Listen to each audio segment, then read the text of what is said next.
नमस्कार दोस्तों, मैं हूं ममता तिवारी और आप सभी का स्वागत करती हूं मेरे चैनल ममता जुए में। कैसे हैं आप सब, तो ये बताने के लिए कमेंट बॉक्स में जय माता दी हमेशा की तरह ज़रूर लिखिए। और आप सभी को वट सावित्री और सोमवती अमावस्या की ढेरों सारी शुभकामनाएं। कैसा रहा आप लोगों का व्रत, आप लोगों ने फेरी दिया या नहीं दिया, ज़रूर मुझे कमेंट करके बताइएगा।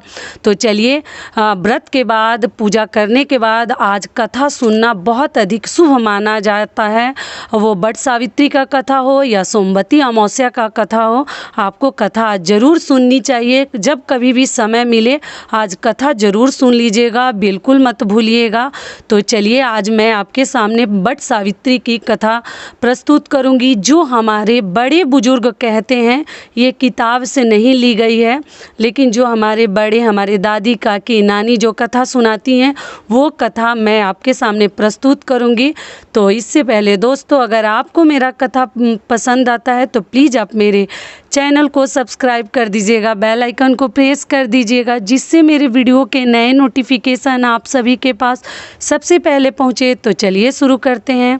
तो ये कथा, जैसा कि आप लोग को मालूम है कि ये माता सावित्री की, देवी सावित्री और सत्यवान जी की कथा है। तो सबसे पहले आपको बता दूं कि देवी सावित्री जो थी वो पतिव्रता नारी थी, और उनका जो ऐसा माना जाता था कि उनका जो ही ब्राह्मण पंडित जी उनका हाथ देखते थे या कभी भी कभी कुछ आशीर्वाद देते थे, तो सही नहीं देते थे। उन्हें पहले से ही पता चल जाता था इनका सुहाग कम है। और ये बात जो था, ये सावित्री जो थी, देवी सावित्री, वो जानती थी कि उनके भाग्य में सुहाग बहुत कम दिनों का है, सुहाग बहुत कम है, जिससे वो चिंतित नहीं रहती थी। लेकिन उनके जो माँ बाप थे, पिताजी थे, माता जी थी, वो बहुत अधिक चिंतित रहते थे कि हमारी बेटी के भाग्य में क्या है, हम क्या करें ना करें। फिर भी उन्होंने उनकी शादी की सत्यवान जी के साथ। सत्यवान और सावित्री की शादी हुई। सत्यवान जो थे जंगल में जाते थे, लकड़ी काटते थे और उसी से उनका गुजारा चलता था, गुजर बसर होता था। तो एक दिन की बात है कि 3 दिन पहले से ही जो सावित्री थी, उन्होंने व्रत रखा हुआ था।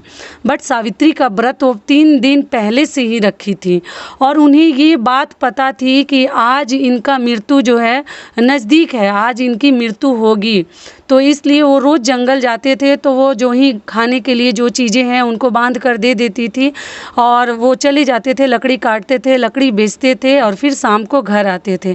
लेकिन जब सावित्री को उनका दिन जब पता चल गया था, क्योंकि वो पतिव्रता नारी थी, उन्हें सब कुछ पता चल जाता था कि आज इनकी मृत्यु होने वाली है, तो वो उस दिन बोली कि आज मैं भी आपके साथ जंगल चलूँगी। स्वामी, आज मुझे भी अपने साथ जंगल लेकर चलिए, क्योंकि मैं भी देखना चाहती हूँ कि आप कैसे कार्य करते हैं।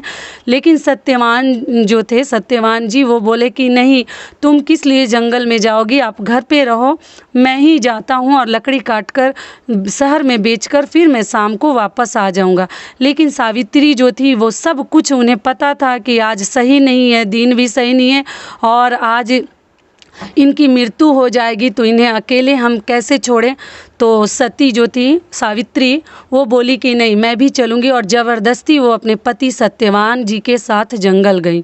जंगल गई तो वो पेड़ के ऊपर चढ़ गए और चढ़कर लकड़ी काटने लगे। जो सत्यवान थे वो काटने लगे। नीचे सावित्री बैठकर इंतज़ार कर रही थी उस घड़ी का। उन्हें बहुत डर लग रहा था कि कैसे क्या होगा। लेकिन कुछ देर के बाद सत्यवान का सिर दर्द करने लगा। जो सत्यवान जी थे, उनके पति थे, उनका सिर बहुत तेज तेज दर्द करने लगा, ज़ोरों से। तो वो सावित्री से बोले कि सावित्री, पता नहीं आज मेरे सिर में इतना दर्द क्यों हो रहा है, मुझे अच्छा फील नहीं हो रहा है, अच्छा महसूस नहीं हो रहा है। तो वो बोली कि स्वामी, आप एक कार्य कीजिए, आप नीचे आ जाइए।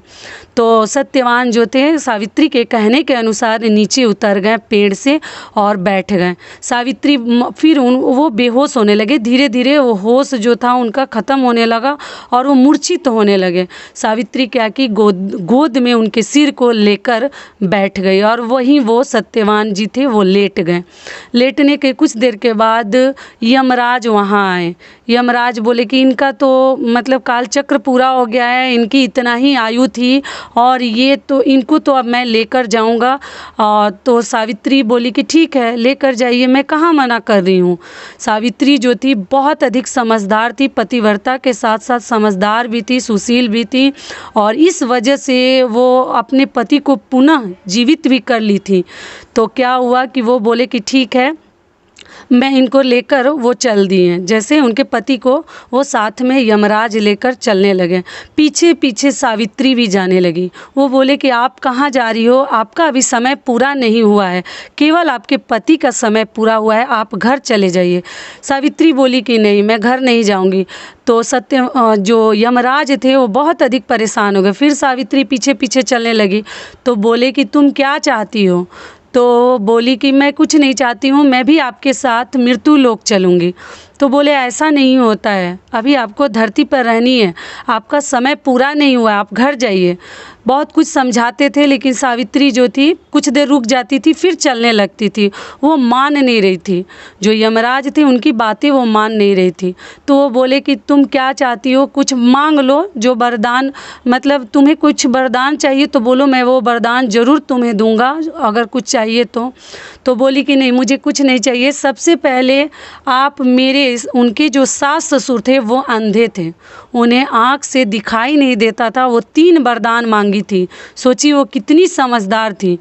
तो वो बोली कि सबसे पहले मेरे सास ससुर के आँखें लौटा दीजिए। तो बोले कि तथास्तु, ठीक है आप जाइए, आप घर जब पहुँचिएगा तो आपके सास ससुर का जो आँख है वो ठीक हो जाएगा। यमराज बोले सावित्री से।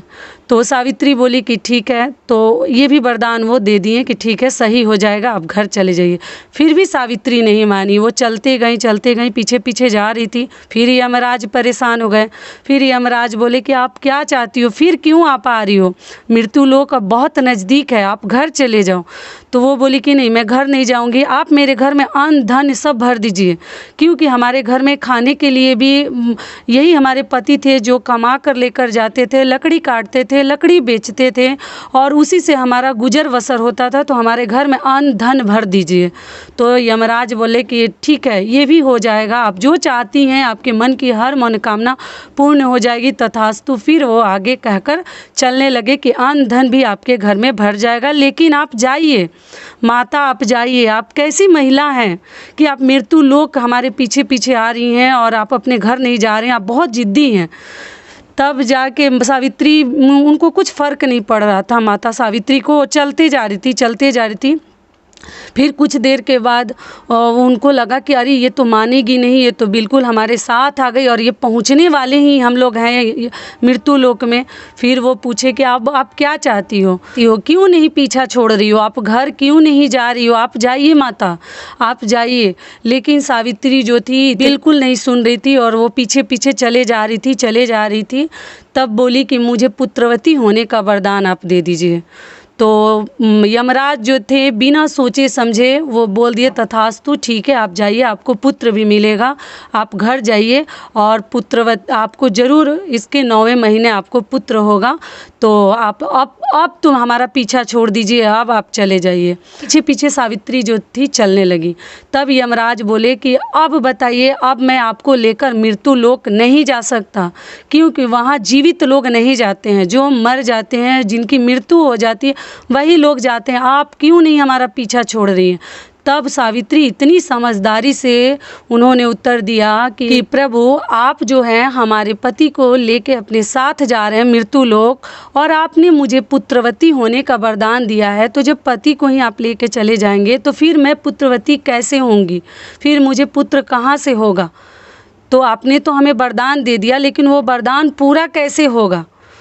तो ये सुनकर यमराज जो थे मतलब वो उनको झटका सा लगा कि मानना पड़ेगा कि इस औरत ने अपनी समझदारी से, अपने पतिव्रता की वजह से अपने पति को पुनः जीवित कर लिया। और आज थे उनको मजबूरी में, मतलब इतने वो लाचार हो गए कि उनके पति के प्राणों को उन्होंने दोबारा पुनः लौटा दिया और वो पुनः जीवित हो गए। तब से सावित्री और सत्यवान की जो कथा है ये प्रसिद्ध हो गई और जितनी सुहागिन महिलाएं हैं अपने पति की लंबी उम्र के लिए, दीर्घायु के लिए ये व्रत तब से करने लगी जब सावित्री जो थी बट वृक्ष की पूजा की, फेरी लगाई और तब से उन्होंने कहा कि जितनी सुहागिन महिलाएं हैं सभी अपने पति की लंबी उम्र के लिए ये व्रत रखेंगी और बट वृक्ष की पूजा करेंगी। चारों तरफ धन धन होने लगा कि सावित्री जब सत्यवान को पुनः जीवित करके लेके गांव वापस लौटी और उनके सास ससुर की जो आंखें थी वो भी वापस आ गई थी। उनका घर बन गया था महल के जैसा, घर में अन्न धन सब भर गया था। तब तो चारों तरफ सत्यवान और सावित्री की माता की जय जयकार होने लगी। तो इसी प्रकार से हे भगवान, जैसी उनकी मनोकामना पूर्ण हुई ठीक उसी प्रकार से हम सभी बहनों की मनोकामना पूर्ण कीजिए जो ही व्रती हैं। तो यहीं तक का था हमारा वीडियो। आशा करती हूँ, उम्मीद करती हूँ इस वीडियो से जितनी मेरी बहनें माताएं हैं उनको बहुत अधिक लाभ मिलेगा। फिर मिलती हूँ एक नए वीडियो में, तब तक के लिए नमस्कार। स्वस्थ रहिए, सुरक्षित रहिए और जहाँ कहीं भी रहिए खूब खुश रहिए।